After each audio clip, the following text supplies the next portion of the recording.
Hello, hello, witajcie, z tej strony Mr. Transmetal, znowu nadaję. Dzisiaj będzie znowu Marvelowo, wiem, powtarzam się, znowu Marvel i tak dalej, ale słuchajcie, niedawno do mnie przybył ten fix, więc chciałem wam go pokazać. Marvel Legend Infinity Series Ant-Man Bulldozer Babe bodajże z Ultron, tak, czyli mamy jedną łapkę Ultrona, niestety nie mam jej, bo kupiłem go luzem osobno od kolegi, więc przejdźmy do samej recki. Bardzo fajny chłop, oczywiście, no raczej nie znam jakoś specjalnie tej postaci, ale raczej zakładam, że przestępca. Wiem, że jeszcze córka była też, zakładała ten strój. Generalnie facet, który ma dużą siłę, mocny, ogromny, ma mega fajny hełm. No i Bulldozer, sama nazwa mówi, tym hełmem taranuje swoich nieprzyjaciół, co widać zresztą po hełmie, fajnie to wyszło, tu jakieś nawet słoneczko, takie albo jakiś znak.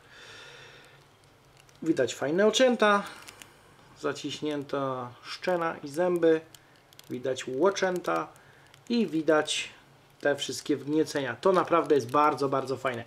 Lecąc dalej, cały kostium jest jako jeden taki jakiś uniform i są tylko wstawki takie jak widzicie metalowe z takimi ogromnymi kulami, także gość zakuta pała nie jest w ciemię bity. Mamy też elementy tutaj przy nadgarstkach, pas i przy na samym, przepraszam, dole przy butach też mamy te pierścienie. One są generalnie założone, ja de facto jakby się uparł, to można ściągnąć.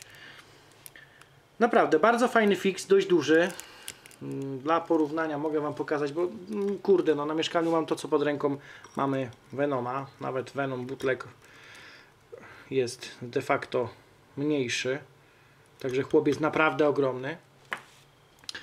No i bardzo fajny. Żyły, elementy tutaj wykończenia są całkiem fajnie zrobione. W mojej skali prawie dycha, naprawdę, bo fix jest mega fajny. Postaci może tak bardzo nie znam, ale mimo wszystko już mi się spodobała. Niezłe wykończenie, przynajmniej według skali i opinii Mr. Transmetala. Znowu jakieś żyły. Z tyłu wygląda też fajnie, ale dychy nie będzie. Dlaczego? Znowu moim zdaniem spieprzyli robotę. Przecież można było to cholera inaczej wykonać. Spójrzcie. Znowu ten staw pod kątem. Oczywiście tu w Bulldozerze dość nieźle się to prezentuje, bo jak zegniemy go w ten sposób, to Bulldozer zrobi nawet nam coś takiego, więc nie ma większego problemu.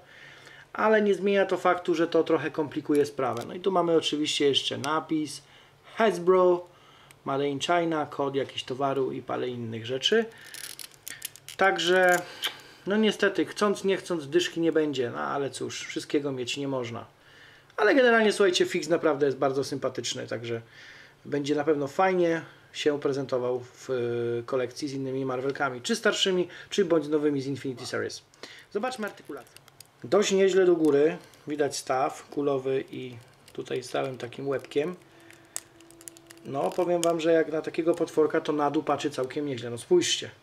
Bardzo duże, także bardzo duży plus. No i oczywiście na boki. Ramiona. Fajnie zbudowane, już mówiłem wcześniej. Obrót w bicepsie. Tu mamy 90 stopni. I obrót tutaj. Niestety może trochę minusem jest to, że bransolata obraca się razem z całą rąsią. Pas. Ruchomy w tą stronę. Nieźle tak. Do tyłu jest też całkiem nieźle. Simpatico, empatico. Jak już jesteśmy tutaj przy nogach, no to tutaj niestety mamy tyle, w bok mamy tyle.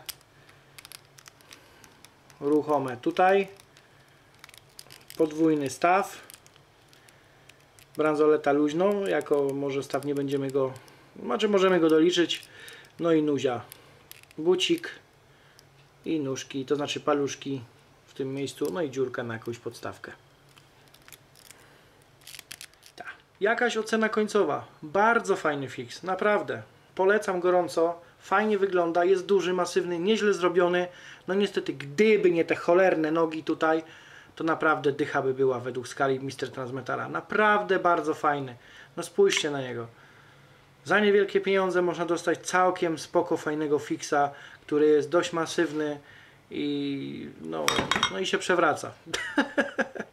Dobra, tym miłym akcentem kończę to wszystko. Na dzisiaj zapraszam do następnej recenzji.